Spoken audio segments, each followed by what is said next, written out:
Jauh di masa lampau, sebelum waktu itu sendiri memiliki nama, hanya ada kehampaan yang tak bertepi. Dari ketiadaan inilah, Atia Guru Sidaba, sang entitas tertinggi, muncul. Dengan napas pertamanya, ia menciptakan Ashiba, yang kemudian menjadi ayah semesta. Namun, alam semesta masih terasa kosong. Maka, dari tubuhnya sendiri, Atia Guru Sidaba menciptakan seorang dewi yang agung, Leimarel Sidabi, ibu bumi yang pertama. Bersama-sama, mereka adalah asal-usul dari segala kehidupan. Dari persatuan kosmik mereka, lahirlah 7 putra dan 7 putri, yang dikenal sebagai Lai Bangtu dan Lai Rembi. Masing-masing dari mereka membawa tugas dan kekuatan yang unik untuk membentuk dunia. Namun, alam semesta masih berupa lautan tak berujung. Atia Guru Sidaba kemudian memerintahkan putra bungsunya yang paling bijaksana, Sanamahi, untuk menciptakan daratan. Sanamahi, dengan semangat mudanya, turun ke lautan kosmik. Ia mulai mengumpulkan tanah dari dasar lautan untuk membentuk sebuah pulau. Tapi tugas ini tidaklah mudah.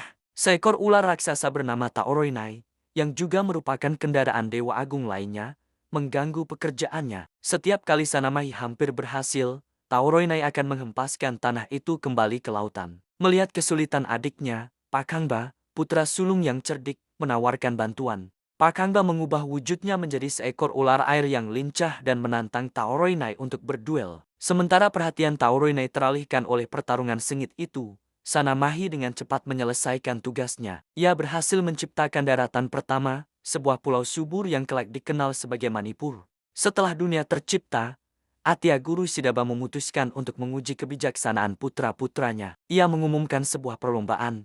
Siapapun yang berhasil mengelilingi alam semesta dan kembali lebih dulu, akan menjadi penguasa dunia. Dengan penuh semangat, Sanamahi segera memulai perjalanannya yang panjang. Namun, Pakangba yang cerdik tidak terburu-buru. Ia mendekati ibunya, Leimarel Sidabi, dan bertanya, "Ibu, bukankah engkau adalah perwujudan dari seluruh alam semesta?" Sang ibu tersenyum bijaksana dan mengangguk. Mengerti akan isyarat itu, Pakangba pun mengelilingi tahta ibunya sebanyak 7 kali. Ketika ia menyelesaikan putaran terakhirnya, Atia Guru Sidaba menyatakan Pakangba sebagai pemenang. Ia tidak hanya mengelilingi alam semesta, tetapi juga menghormati sumber dari segala ciptaan. Pakangba pun dinobatkan sebagai penguasa pertama di bumi. Ketika Sanamahi kembali dari perjalanannya yang melelahkan dan mendapati tahta telah diduduki oleh adiknya, ia merasa dikhianati. Kemarahan menguasai dirinya, dan ia bersumpah untuk membalas dendam. Pertarungan hebat pun tak terhindarkan antara dua saudara. Alam semesta berguncang oleh amarah mereka. Para dewa lainnya, yang khawatir akan kehancuran dunia,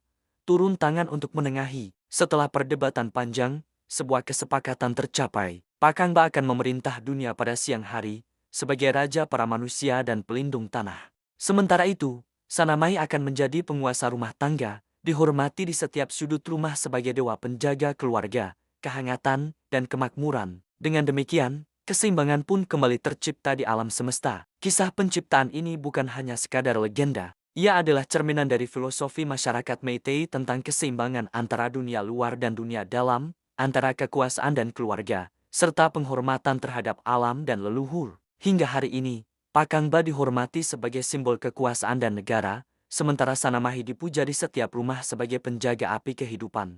Legenda ini terus hidup, diwariskan dari generasi ke generasi, mengingatkan kita bahwa setiap elemen di alam semesta, baik besar maupun kecil, memiliki peranannya masing-masing dalam menjaga keharmonisan kosmik. Dari kehampaan hingga terciptanya sebuah bangsa, mitologi Meitei adalah sebuah permadani indah yang ditenun dari benang kebijaksanaan, keberanian, dan cinta. Terima kasih telah menyimak kisah ini. Jika kalian menyukai cerita-cerita mitologi seperti ini, jangan lupa untuk like, subscribe, dan bagikan video ini. Sampai jumpa di perjalanan kita berikutnya menelusuri legenda dunia.